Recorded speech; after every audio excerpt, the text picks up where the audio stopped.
Meus amados irmãos, sentado mesmo como os irmãos estão, eu vou confessar aos irmãos, eu passei 5 domingos, pregando sobre ame a sua igreja, não é?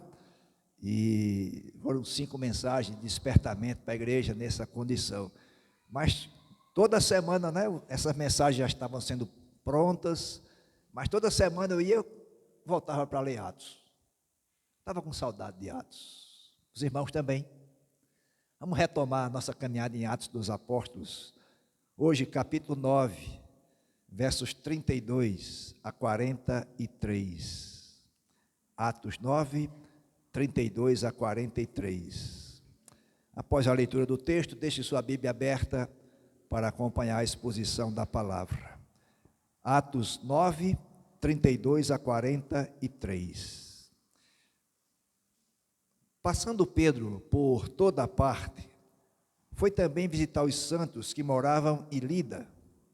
Encontrou ali certo homem chamado Enéas, que havia 8 anos jazia de cama, pois era paralítico. Pedro lhe disse: Enéas, Jesus Cristo cura você. Levante-se e arrume a sua cama. Ele imediatamente se levantou. Todos os habitantes de Lida e da região de Saron viram Enéas e se converteram ao Senhor. Em Jope havia uma discípula chamada Tabita, nome este que traduzido é Dorcas. Ela era notável pelas boas obras e esmolas que fazia. Aconteceu que naqueles dias ela adoeceu e veio a morrer. Depois de a levarem, puseram o corpo num quarto do andar superior. Como Lida ficava perto de Jope, os discípulos, ouvindo que Pedro estava ali, enviaram-lhe 2 homens com o seguinte pedido: não se demore em vir até nós.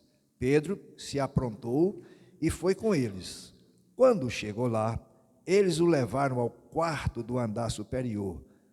Todas as viúvas o cercaram, chorando, e mostrando-lhe túnicas e vestidos que Dorcas tinha feito enquanto estava com elas.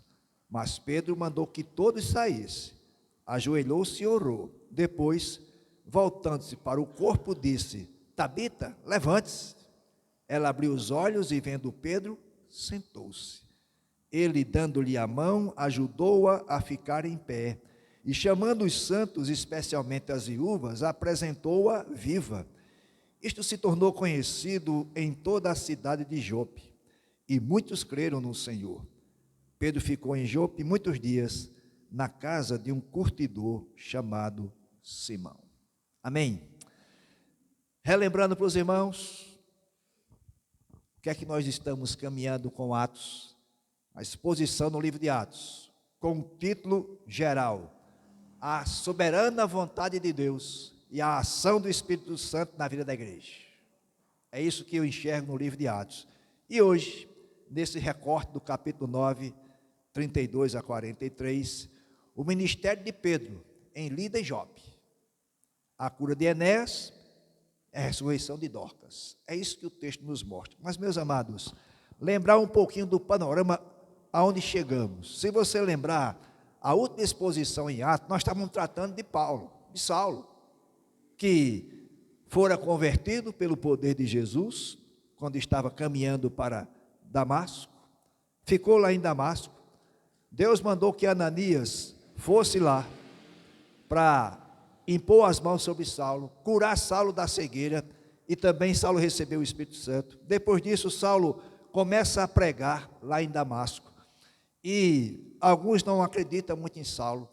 Ele vai lá para Jerusalém, também é rejeitado, até que aparece alguém para ficar com ele, que é a Barnabé. E aí no versículo 31 desse capítulo 9, Lucas registra o seguinte: assim a igreja tinha paz por toda a Judéia, Galileia e Samaria, edificando-se e caminhando no temor do Senhor, e no consolo do Espírito crescia em número. E depois de Lucas falar toda a exposição dele, de como a igreja se comportou, desde lá o Atos 1, 8, quando a promessa do Espírito Santo, vocês vão receber poder ao descer sobre vocês o Espírito Santo, e vocês vão ser minha testemunha. E logo depois, no capítulo 2, o Espírito Santo desce sobre os discípulos, e eles, cheios do Espírito Santo, pregam. Pedro faz a sua pregação diante da multidão, 3.000 pessoas se converteram naquele dia, e a igreja vai crescendo e crescendo, vai aparecendo a eleição dos diáconos, depois aparece Estevão com um discurso diante do Sinédrio, depois aparece Filipe lá em Samaria, e a igreja está crescendo. E aqui, Lucas trata de Saulo, que sai de Jerusalém para ir prender e matar os cristãos, lá em Damasco. Só que na caminhada, ele tem um encontro com Jesus, um encontro que joga Saulo no chão, literalmente, e a luz de Cristo brilha diante de Saulo. Quando ele levanta-se cego, é levado até Damasco, e Ananias vai lá, cura Saulo através do poder de Jesus, e agora Saulo começa a pregar. Aí Lucas para com essa narrativa, mostra um pequeno relatório no versículo 31, e depois do capítulo 9, 32, até lá o capítulo 13, é que vai aparecer novamente Saulo. O que é que Lucas quer nos ensinar com isso? É todo um preparo para mostrar que o evangelho é também para os gentios, porque até então estava só em Jerusalém, tinha chegado a Samaria, mas com uma certa reserva. Agora ele começa a se expandir de Samaria, vai alcançando os confins da terra. Lembra-se da promessa? Vocês serão testemunhas em Jerusalém, Judeia, Samaria e os confins da terra. Então Lucas está nos levando a caminhar por aí. Então ele volta agora para olhar Pedro. Quem era Pedro? Discípulo de Jesus, apóstolo, mas que Pedro tinha a visão restrita do evangelho, só para os judeus. Então Pedro vai passar por essas experiências para entender que o evangelho é para todos. Então, observem, meus amados, que depois de Lucas registrar isso que eu falei, ele agora se volta para o ministério de Pedro, nesses dois aspectos que nós vamos ver. E se você lembrar, lá no capítulo 8 e no versículo 1, os apóstolos acharam mais prudente continuar em Jerusalém, e foi. Mas logo depois, verso 31 do capítulo 9, a igreja está em paz. Por que está em paz? Primeiro, porque ela começou a se expandir, o Espírito Santo está com ela. Depois, aquele que era o maior carrasco da igreja foi transformado. E Paulo vai lá para Tarso, para provavelmente descansar, em tese, né? Mas vai para lá passar por um estágio, para depois voltar.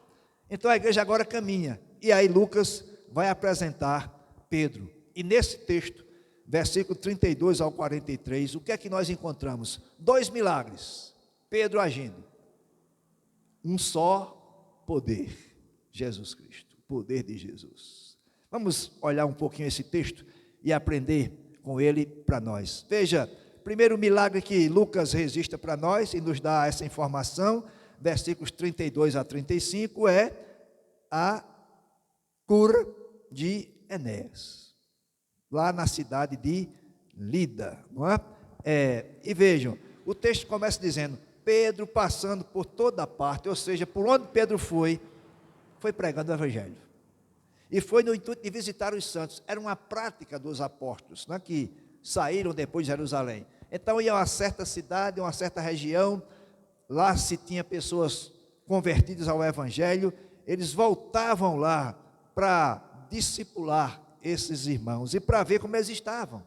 E o texto diz que Pedro vai e diz que ele desceu para Lida para fazer o quê? Visitar os santos. Quem são esses santos? Povo de Deus transformado, separado, lá na cidade de Lida. E vejam que por toda a região da Palestina, por onde Pedro foi, até chegar a Lida, Pedro pregou o evangelho. Aproximadamente uns 55 quilômetros de 53 a 55 quilômetros de Jerusalém a Lida. Então, nesse espaço aí, talvez daqui aonde? Juazeirinho, dá isso tudo? Menos, né? 50 mais ou menos Juazeirinho por ali, talvez Soledade, não sei, Soledade, né? Então, pronto. Então, daqui até Soledade, lá vai Pedro passando. Passou em São José da Mata, parou e pregou o Evangelho. Mais para frente entrou em Pocios, pregou o Evangelho. Voltou para a BR, pregou e foi pregando, até chegar em Lida. Meus amados, a gente vai entender claramente. E o que é que acontece em Lida? Diz o texto claramente, quando ele chega lá para visitar os santos, ele encontrou um certo homem chamado Enéas. O que é que esse homem tinha diferente? Lucas registra com muita precisão. Esse homem estava há 8 anos paralítico. E aqui o texto não deixa muito claro para nós, há uma certa disputa entre os estudiosos, se é 8 anos que esse homem estava paralítico, ou se ele era desde os 8 anos. Ou uma coisa ou outra, a verdade é que esse homem estava paralítico. E aí, é interessante que, quando Pedro chega lá, não é?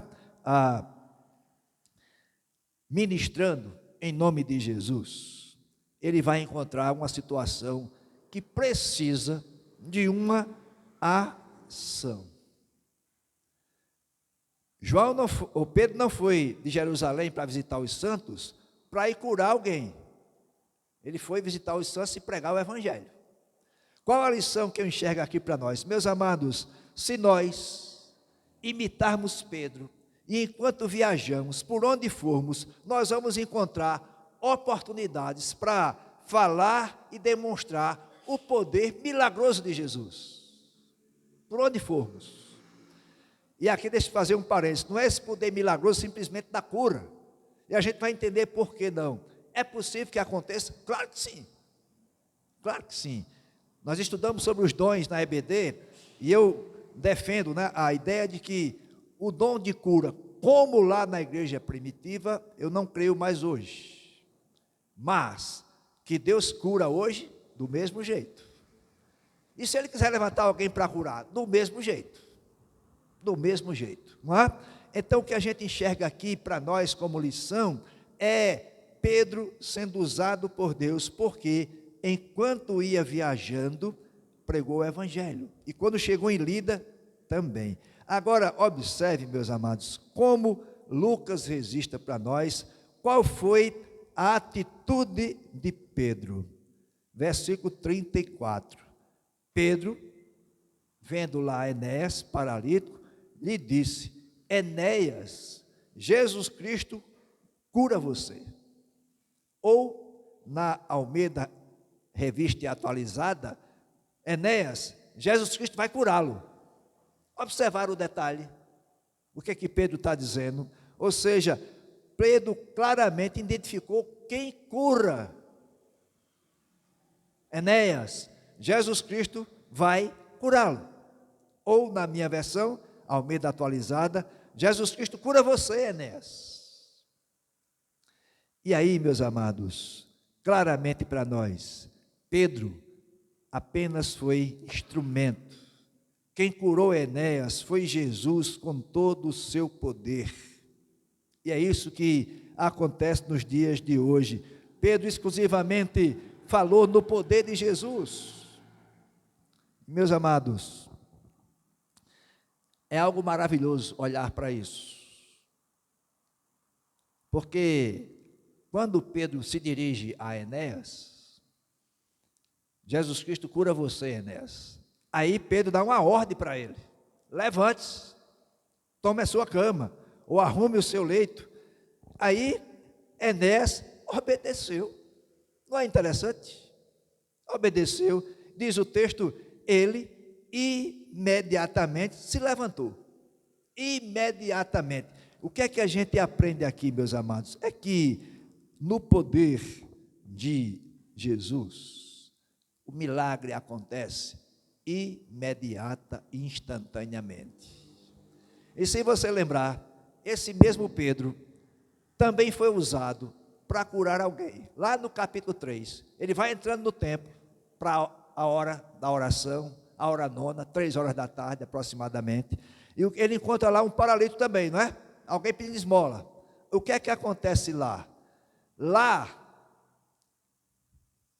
o que está à beira da porta do templo diz: me dê uma esmola.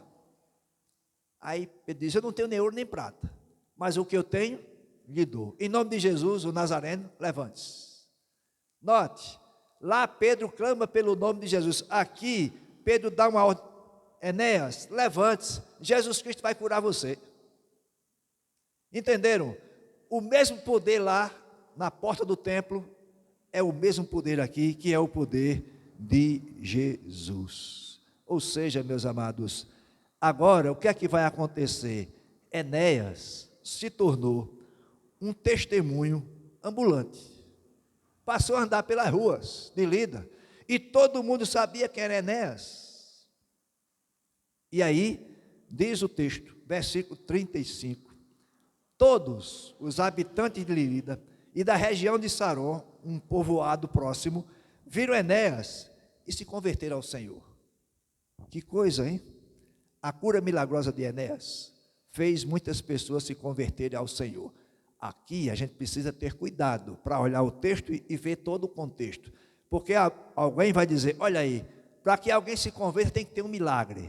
Não, o milagre apontou para o poder de quem transforma, que é Jesus, e é isso que a gente vai entender. Presumidamente, esse pessoal que se converteu foi porque Pedro continuou pregando o Evangelho. Viram o poder de Jesus em curar aquele paralítico, mas também viram o poder de Jesus no anúncio da mensagem do Evangelho através de Pedro. E, meus amados, eu creio que nós precisamos olhar para essa narrativa de Lucas, texto escrito para nós, história, mas a gente enxerga claramente como o Senhor dirigiu Pedro para apontar para o poder de Jesus. Somente isso. Eu e você podemos agir do mesmo jeito, basta nos dispormos a pregar o Evangelho. Se for necessário que haja uma cura para que as pessoas vejam e creiam no Evangelho, o Senhor fará. Mas a disposição de anunciar o Evangelho já nos leva a realizar a vontade de Deus para a sua igreja. O texto continua, versículos 36 ao 43, agora tem outro milagre extraordinário, a ressurreição de Dorcas, ou, quando Pedro vai falar, fala Tabita, diferente, 2 pessoas, não, Tabita é o nome hebraico, ou aramaico, mas para hebraico, e Dorcas é o nome grego. As duas, os 2 nomes, Tabita e Dorcas, significa gazela, aquele animal, um cervo, que a gente conhece, que é um animal que tem uma certa beleza. E Dorcas, eu vou tratar assim, não é porque está no início aqui da narrativa no grego, Dorcas é uma mulher que era membro amada da comunidade, não é? E era cristã na cidade de Jope. Agora, por quê? Diz aí o texto, ela se dedicava a praticar boas obras e a dar esmolas, só por isso. Será que isso marcava tanto assim? Meus amados, não é somente isso não, preste atenção como é que Lucas registra para nós. Em Jope havia uma discípula chamada Tabita, nome este que é traduzido é Dorcas. Ela era notável pelas boas obras e esmolas que fazia. Ela era notável. Na Almeida Revista e Atualizada, diz lá, por que Lucas destaca isso? Ela se dedicava. Notaram? era alguém dedicada ao exercício das boas obras e das boas novas.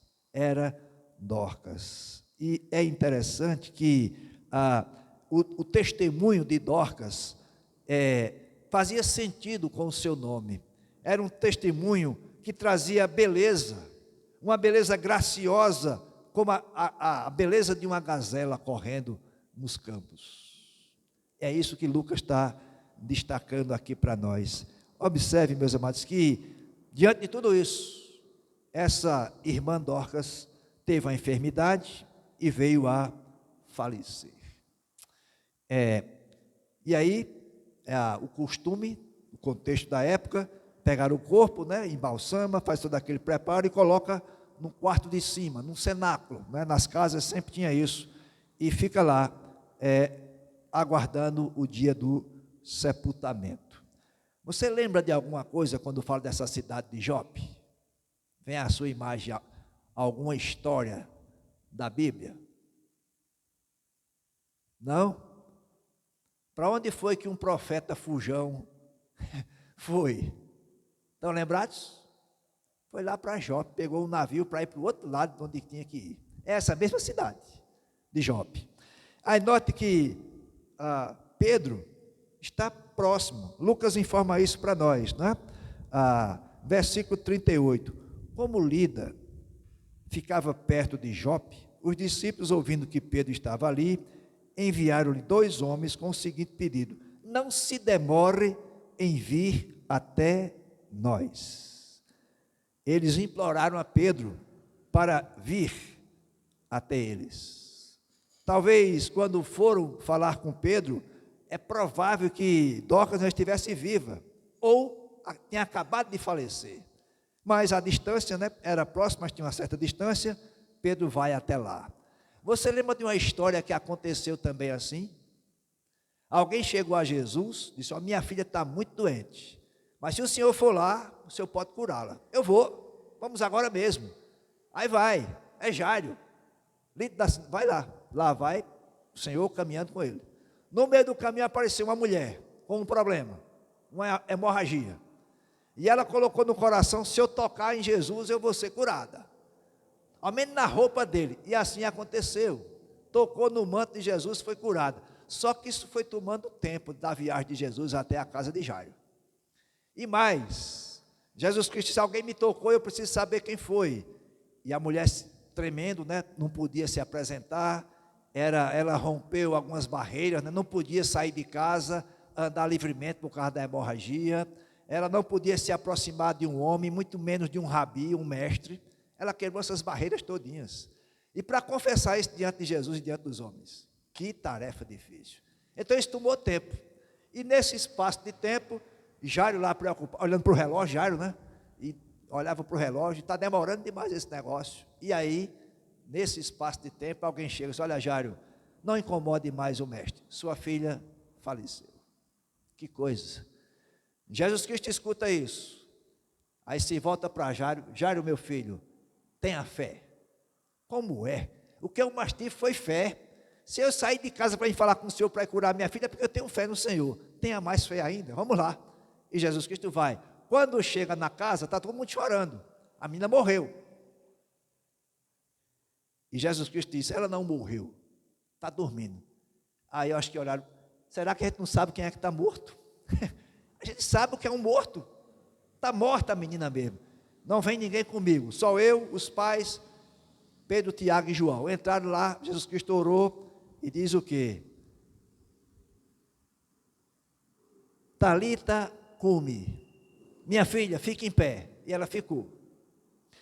Note a coincidência aqui. Pedro chega lá na casa onde está Dorcas, ou Tabita, e aqui eu vou usar Tabita agora, não é? E veja a semelhança. Está morta Tabita, Pedro está lá, não é? E a semelhança é 2 cadáveres de uma criança de 12 anos e Tabita, que está morta também. Jesus disse: Talita cumi, quer dizer, menina, eu te mando, levante-se. E Pedro diz: Tabita cumi, ou seja, Tabita, levanta-te. Entenderam? Apenas B e L diferem as duas sentenças. Talita e Tabita. Ou seja, Talita, menina, levante-se. Tabita, levante-se. Isso, meus amados, é para mostrar que o poder é um só e o mesmo. O poder é de Jesus. Somente de Jesus. E aí, o texto continua, né? Depois que Pedro diz isso, o que é que acontece? Ela abriu os olhos e, vendo Pedro, sentou-se. Houve o milagre da ressurreição. E, meus amados, a gente enxerga aqui a história do poder de Jesus na vida de Pedro. Pedro fez simplesmente o que Jesus fez. Lá atrás, Pedro tentou até impedir Jesus de ir à cruz. Agora Pedro está restaurado, Pedro está cheio do Espírito Santo e, portanto, ele age em semelhança ao seu mestre.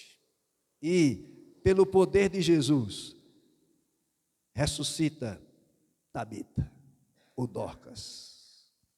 Meus amados, depois disso,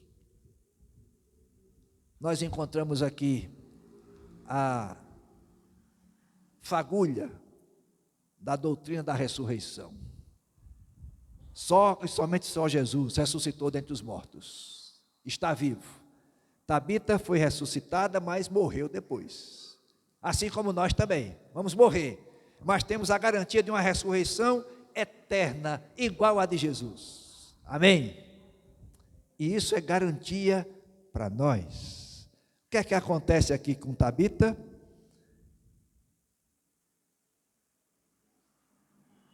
Verso 41. No caso Pedro, né? Ele, dando-lhe a mão, ajudou a ficar em pé. E chamando os santos, especialmente as viúvas, apresentou-a viva. Por que especialmente as viúvas? Volte aqui ao verso 39. Pedro se aprontou e foi com eles. Quando chegou lá, eles o levaram ao quarto andar superior.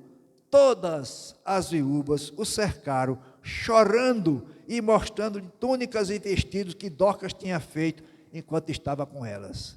Então Pedro está dizendo: venha cá, minhas irmãs, e vejam que Dorcas está viva. Ela vai continuar fazendo as túnicas para vocês. Ela vai continuar costurando, né, para vocês. Ela vai continuar se dedicando a dar esmolas e a atender as pessoas com boas obras. Ela está viva. Pelo poder de Jesus, ela está viva. E, meus amados, é impressionante a gente entender quando Lucas existe aqui. Os santos, né?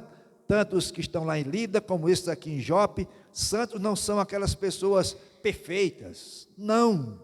A ideia aqui de santo é pessoas diferentes, chamadas, separadas do mundo, para viver de maneira diferente. Nós somos santos, separados, para viver de maneira digna a vocação a qual nós somos chamados, ou seja, sermos cristãos. Louvado seja Deus por isso. E aí, Lucas termina a narrativa desses dois milagres, a cura de Enéas e a ressurreição de Dorcas, dizendo: Pedro ficou em Jope muitos dias, e ficou na casa de um curtidor chamado Simão. Havia ainda muita coisa a ser feita ali em Jope. Então Pedro ficou muitos dias e se hospedou na casa de Simão, cuja profissão era curtidor de couro. O que é isso? Qual o problema disso? Alguém iria perguntar. Por que Lucas acrescenta aqui na casa de um curtidor ou de alguém curtidor de couro? Porque, meus amados, naquela época, essa profissão era considerada pelos judeus algo imundo. Por quê? Porque ele lidava com animais mortos. E desde a lei lá do Levítico, se você tocar no animal morto, tem que se purificar, não era assim? Mas um curtidor, todo dia ele está curtindo o couro de um animal morto. Aí Lucas registra, e por que Pedro na casa de um homem impuro? Para Pedro aprender que o evangelho é também para esses impuros. A profissão de curtidor sofria um certo desprezo, não é? E note, era tão desprezível que se uma jovem fosse prometida a um curtidor de couro, sem saber que ela quisesse aquela vocação, o noivado seria nulo. Já pensou? Pedro vai ficar hospedado, e segundo Lucas informa, muitos dias na casa de um homem impuro. O que chama a atenção aqui, meus amados, assim como Jesus, Pedro também entendeu e passou a andar com os impuros. E a lição para nós é que muitas vezes nós somos seletivos, não com pessoas impuras, né? Em termos físicos, vamos dizer assim, mas a gente quer dizer, não, o evangelho não deve ser para aquele lá, porque é muito ruim, etc. Não, o evangelho para o meu irmão da minha casa, eu sei quem é meu irmão, eu conheço ele demais, Jesus também conhece, muito mais do que você. Então aquela pessoa que você acha que o evangelho não pode alcançar, fale para ele também, mesmo que ele seja um curtidor, né? Um impuro, fale do evangelho para ele, e ele pode ser transformado pelo poder de Deus. Olhando para o texto, meus amados, nós podemos fazer a pergunta para concluir e aplicar para as nossas vidas. O que Deus quer que nós façamos olhando para esse texto? Claramente, Deus quer que nós imitemos Cristo. Não é simplesmente com o que faz, mas é parecer com Ele, em caráter, em atitudes. É isso que Deus quer de nós. Pensemos nisso, apliquemos isso às nossas vidas, dia a dia, busquemos ser mais parecidos com Jesus. E isso não acontece por vontade nossa, tem que ser a ação do Espírito Santo, tem que ser cheio do Espírito, para cada dia buscar ser semelhante a Jesus. E outra aplicação para nós, o que Deus quer que façamos, o grande objetivo de seguir o exemplo de Cristo e imitá-lo, é apontar para Ele, dando toda a glória que é devida somente a Ele. O que é que Pedro disse? Enéas, Jesus Cristo cura você. Então nós podemos chegar ao nosso colega de trabalho, ao nosso vizinho, ao nosso parente, à nossa família, ao nosso colega de escola, de faculdade. Olha, Jesus pode transformar a sua vida. Pode transformar a sua vida. E olhando, né, para o que nós vivemos no dia a dia, a gente pode olhar para essas crianças do projeto Viver e dizer, Jesus quer dar um novo viver para você. E esse viver é caminhar com Ele todos os dias. Louvado seja o nome dEle. Que Ele nos abençoe. Baixe sua cabeça, nós vamos orar nesse instante. Ó Senhor Deus poderoso, Criador dos céus e da terra, louvamos o Teu nome, Senhor, pela Tua palavra, palavra tão bendita, palavra que fala com tanta propriedade aos nossos corações, que nós sejamos imitadores de Cristo, que a cada dia busquemos moldar o nosso caráter ao caráter de Jesus. Pai, faz isso em nós, molda-nos todos os dias, para anunciarmos que Jesus cura, que Jesus transforma, todo o poder está em Jesus. É no nome dele que nós oramos. Amém. recebam a bênção dos apóstolos. Que a graça de Jesus Cristo, maravilhosa e eterna graça, o amor de Deus, o nosso Pai, incondicional, imutável amor, a comunhão, a consolação, o discernimento, a presença do Espírito Santo, estejam com todos nós e com todo o povo de Deus, hoje e para sempre. Amém. Faça a sua oração em silêncio.